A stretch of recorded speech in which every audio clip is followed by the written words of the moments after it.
Hello friends, ये 16 फरवरी 2026 का current affairs the Hindu analysis का शॉर्ट नोट्स है। तो सबसे पहला न्यूज़ है कि एआई समिट जो है वो 16 से 20 फरवरी तक होने वाला है और भारत मंडपम दिल्ली में होने वाला है। तो ये इम्पोर्टेंट क्यों है? क्योंकि ये ग्लोबल साउथ का जो है वो सबसे पहला समिट है, एआई समिट है, ठीक है। इसलिए ये बहुत ही इंपॉर्टेंट है और इसमें जितने भी मतलब साइंटिस्ट हैं सब मतलब इसमें भाग लेने वाले हैं, जितने भी इनोवेटर हैं सब भाग लेने वाले हैं। और इसके ऊपर जो है मतलब सस्टेनेबल डेवलपमेंट एआई का कैसे हो कि मतलब उसका जो है कोई नुकसान नहीं हो, इसके ऊपर बातचीत किया जाएगा। इसलिए ये इम्पोर्टेंट है। आपसे क्वेश्चन में यही पूछा जा सकता है कि कहाँ पे होने वाला। ये तो मतलब यूपीएससी तो नहीं क्वेश्चन इस तरह का पूछता है, लेकिन हाँ वनडे का एग्जाम में पूछने का संभावना है।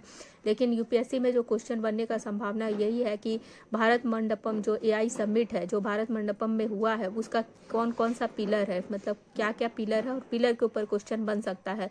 तो उसका 3 पिलर है या थीम क्या है, तो ये थीम याद रखिएगा कि पीपल, प्लैनेट और प्रोग्रेस। पीपल किस लिए मतलब पीपल जैसे कि टेलीमेडिसिन हो गया, लोगों को ऊपर ध्यान दिया गया है एआई से, क्या लाभ होगा, मतलब पीपल को क्यों इसमें थीम रखा गया पीपल, प्लैनेट और प्रोग्रेस। मतलब जो टेलीमेडिसिन एआई का यूज करके जो पीपल लोग जो बीमार पड़ते हैं उनका टेलीमेडिसिन में यूज किया जाएगा एआई का। उसके बाद डायग्नोसिस करने में यूज किया जाएगा। उसके बाद एडॉप्टिव लर्निंग में, ठीक है, कि किस ऐसा लर्निंग प्रोसेस लाया जाए एआई के थ्रू जो कि अडॉप्ट करने लायक, जिससे कोई नुकसान नहीं हो, ठीक है।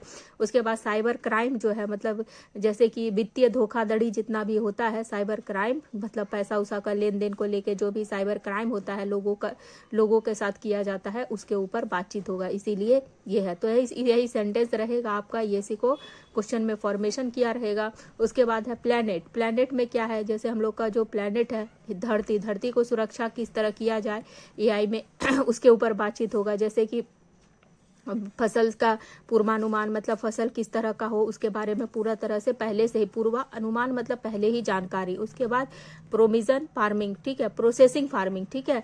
और उसके बाद है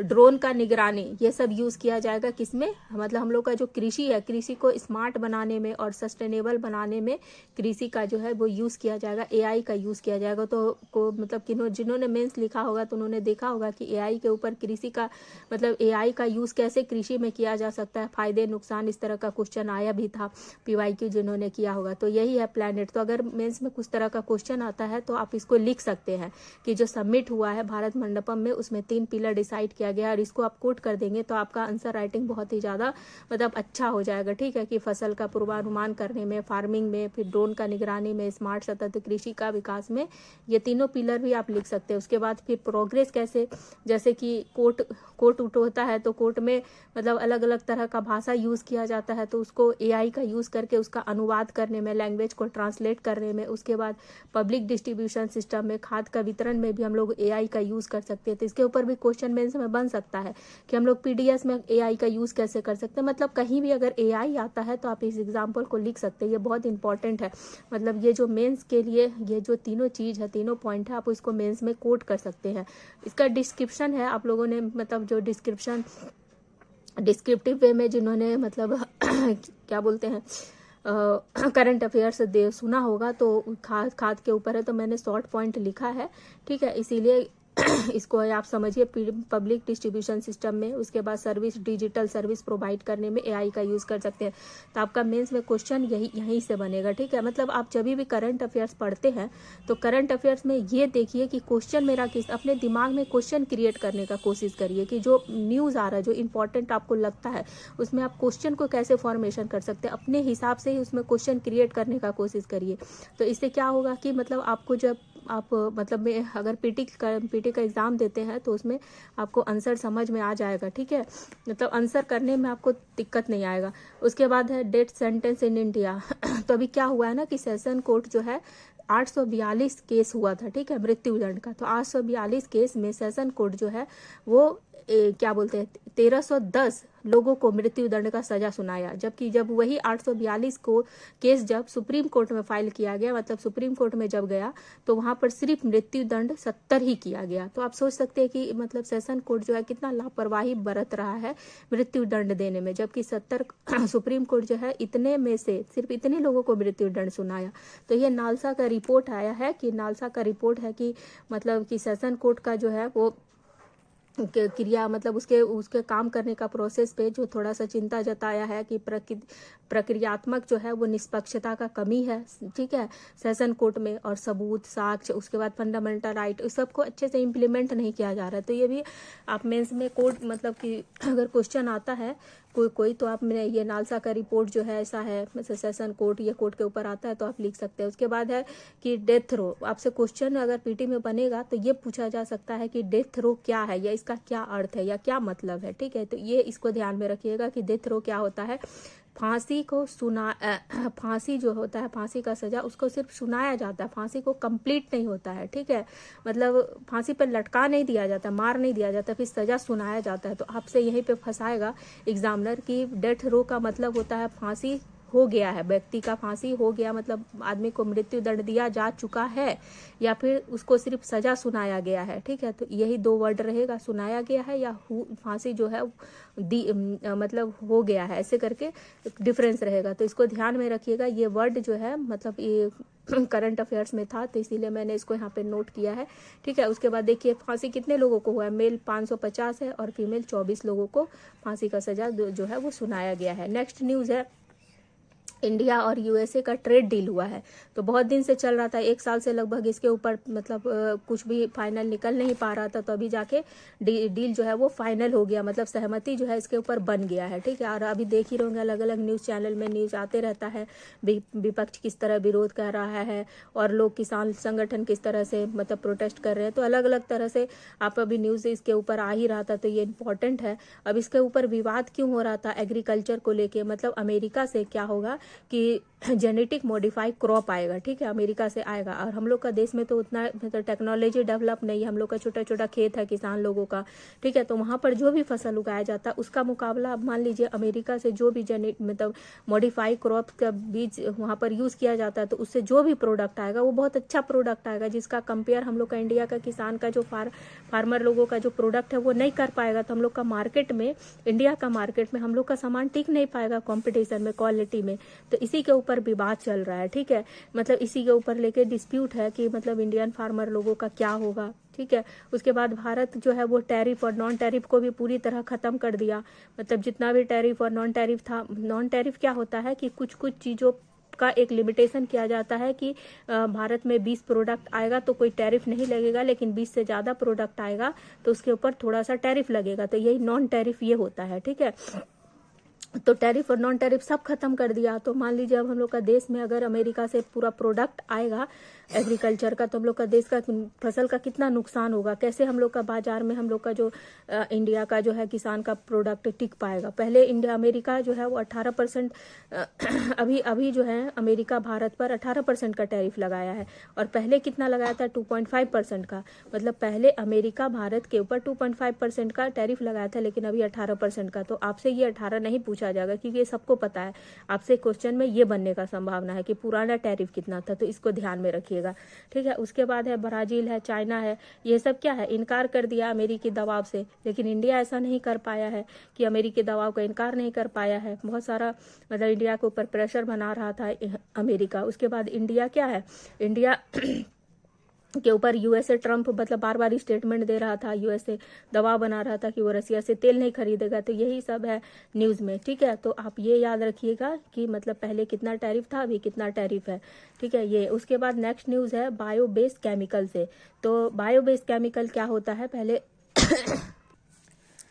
बायो बेस्ड केमिकल समझने से पहले ये समझ लीजिए कि हम लोग का देश में जितना भी मेडिसिन होता है, प्लास्टिक का प्रोडक्ट होता है, डिटर्जेंट होता है, कपड़ा होता है, रबड़ होता है, पेंट होता है, इसके उर्वरक होता है, फर्टिलाइजर होता है, इसके अलावा मेनी मोड बहुत सारा सामान, उसका निर्माण में क्या होता है रॉ मटेरियल का यूज़ किया जाता है। और रॉ मटेरियल क्या होता है पेट्रोकेमिकल का यूज़ किया जाता है। ये पेट्रोकेमिकल किससे बनता है, तो ये पेट्रोकेमिकल जो है वो रिफाइन करके बनाया जाता है, नेचुरल गैस के रिफाइन करके जो है वो पेट्रोकेमिकल जो है नेचुरल गैस को रिफाइन करके पेट्रोकेमिकल बनाया जाता है। तो यही बोला जा रहा है कि अब इस पेट्रोकेमिकल को हम लोग हटा देंगे, क्योंकि हम लोग को इसको विदेशों से निर्यात करके मंगाना पड़ता है, भारत में आयात करके मंगाना पड़ता है, इस पर बहुत कॉस्टिंग होता है, ठीक है, कॉस्टिंग बहुत ज़्यादा होता है और मतलब पेट्रोकेमिकल, क्योंकि नेचुरल गैस का रिफाइनरी प्रोडक्ट है पेट्रोकेमिकल, तो इसी को रिप्लेस करके बोला जा रहा है कि हम लोग जो है बायो बेस केमिकल, जो केमिकल हम लोग बनाएंगे, ठीक है, वो बायो बेस होगा, ठीक है। और बायो बेस मतलब कि गन्ना से, मक्का से, स्टार्च से, जो पेट्रोकेमिकल जो नेचुरल गैस से बनाया जा रहा था, उसकी जगह हम लोग गन्ना, मक्का, स्टार्च, बायोमास, ये सब ये हम लोग जो है वो ये केमिकल बनाएंगे, ठीक है, मतलब जो रॉ मटेरियल है बनाएंगे। तो मतलब कि उसका गन्ना है, मक्का है, स्टार्च है, बायोमास है, इसको हम लोग कैसे बनाते हैं, इसका फर्मेंटेशन करते हैं या एंजाइमेटिक प्रोसेस करते हैं, ठीक है। इस प्रोसेस से जो है हम लोग बायो बेस्ड केमिकल बनाते हैं। बायो मतलब क्या, मतलब खेत का प्रोडक्ट यूज करते हैं, ठीक है, उसका। अब ये बायो बेस्ड केमिकल, आपसे क्वेश्चन में ये पूछा जा सकता है कि बायो बेस्ड केमिकल का क्या क्या एग्जाम्पल है।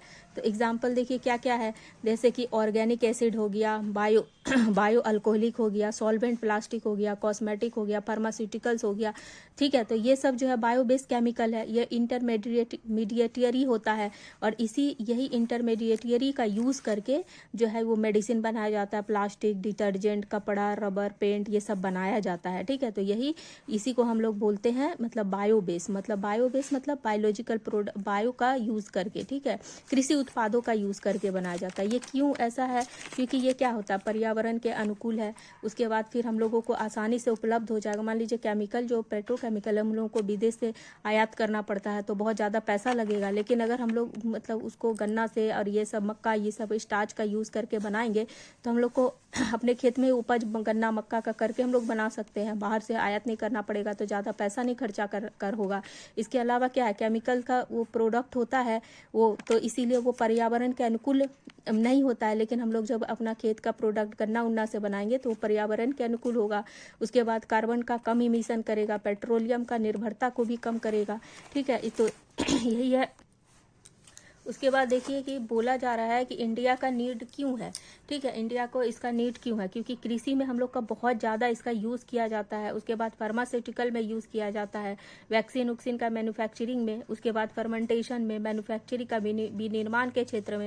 तो ये सब के लिए हम लोग का देश में इसका ज़रूरत है, महत्व है। आपसे अगर मेंस में क्वेश्चन पूछेगा तो इसका महत्व पूछेगा GS3 पेपर में, तो आप बता सकते हैं। उसके बाद फिर है पेट्रोकेमिकल को हम लोग को क्या, वो जो मैंने बताया कि इम्पोर्ट करना पड़ता है, तो इम्पोर्ट का डिपेंडेंसी हम लोग का कम हो जाएगा। उसके बाद कृषि का उत्पाद के लिए हम लोग का नया, मान लीजिए कि जैसे अगर गन्ना से बनाया जा रहा है, ठीक है, तो गन्ना का अगर मान लीजिए ज़्यादा से ज़्यादा हम लोग उत्पादन करते हैं और उससे हम लोग जाके उसको बनाते हैं और बाहर में निर्यात करते हैं, तो नया नया बाजार खुलेगा, ठीक है, तो उसका ज़्यादा बिक्री होगा, सेल होगा, तो GDP बढ़ेगा। उसके बाद इसका हानि क्या है, नुकसान क्या है, या नेगेटिव पॉइंट बोल सकते हैं, या क्या चैलेंजेस है, तो कॉस्ट ज़्यादा होता है, ठीक है, इसमें, क्योंकि गन्ना को बहुत ज़्यादा उपजाने में आपको पता है कि बहुत पानी का ज़रूरत होता है, ठीक है, बहुत ज़्यादा। और इसके अलावा और क्या होगा, अगर हम लोग गन्ना को ये पर्पस से उगाने लगेंगे कि हम लोगों को जो है वो बायोगैस केमिकल बनाना है, बायोकेमिकल बनाना है, तो हम लोग जो गन्ना उन्ना से चीनी बनता है या और भी प्रोडक्ट बनता है, तो उस पर हम लोग फोकस नहीं करेंगे। चीनी उन्हीं का हम लोग का देश में बहुत ज़्यादा कंज्यूम किया जाता है, तो चीनी हम लोग का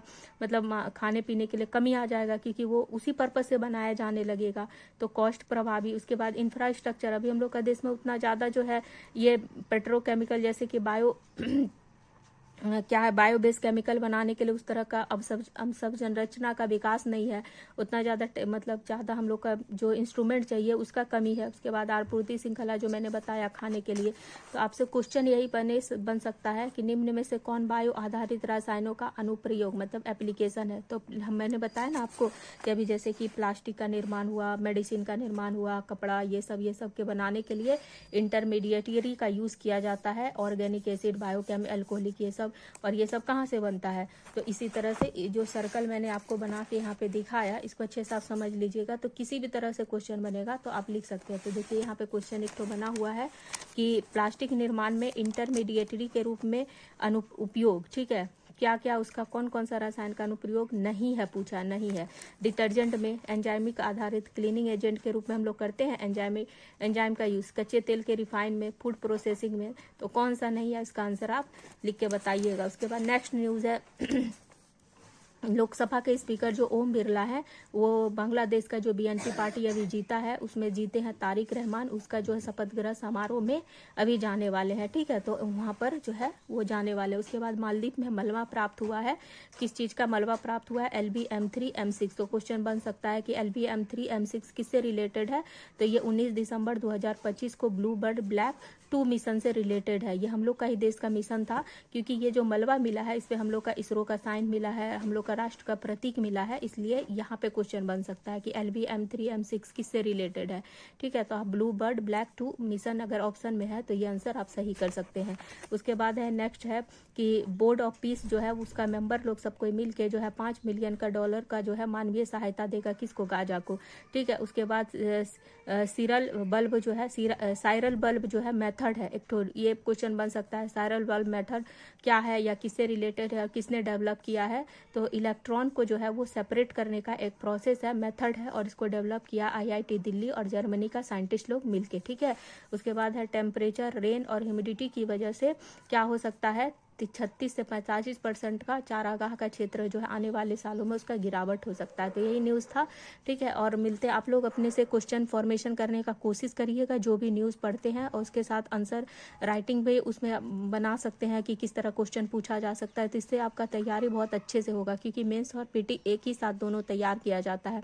और इससे पहले जो 13 फरवरी को मैंने एक क्वेश्चन दिया था आप लोगों को, तो उसका आंसर किसी भी ने भी कमेंट में नहीं लिखा, इसलिए आज मैं क्वेश्चन नहीं फॉर्मेशन मैंने नहीं किया है। कोई क्वेश्चन भी मैंने एक ही क्वेश्चन मैंने दिया है। अगर आपको अच्छा लगे तो आप जरूर क्वेश्चन का मतलब आंसर लिखिएगा कमेंट में, या फिर आप लोग को और क्या किस तरह का वीडियो चाहिए। एक जन ने मेंस के लिए बोला है, तो मैं मेंस के ऊपर भी आंसर राइटिंग मतलब कर रही हूँ, तो वो लेकर आऊँगी, क्योंकि मैंने अलग अलग GS 1 2 3 4 ऐसे करके कॉपीज़ बनाई है, तो मैं एक बार आपको दिखाऊँगी उसका लिए कभी भी। अभी थोड़ा सा टाइम का लैकेज हो रहा है, लेकिन मैं लेके जल्दी ही आऊँगी, और सारे टॉपिक सिलेबस से रिलेटेड जितने भी टॉपिक है सभी को मैं कवर करूँगी। ठीक है, तो फिर मिलते हैं नेक्स्ट वीडियो में। अगर आप लोगों का मेरा वीडियो पसंद आता है तो प्लीज़ चैनल को लाइक और सब्सक्राइब जरूर करिएगा, और शेयर भी करिएगा, ताकि इससे क्या होता है थोड़ा सा मोटिवेशन मिलता है, क्योंकि वीडियो को समझना, फिर उसका शॉर्ट नोट्स बनाना, फिर आप लोगों के लिए लाना बहुत छोटे से टाइम में, क्लिप्स में, ताकि आप लोग का टाइम सेव हो, आप लोग का अंडरस्टैंडिंग बिल्डअप हो, और जो है मतलब आप लोगों को थोड़ा सा सपोर्ट मिले। तो प्लीज़ वीडियो को लाइक और सब्सक्राइब जरूर करिएगा। मिलते हैं फिर नेक्स्ट वीडियो में।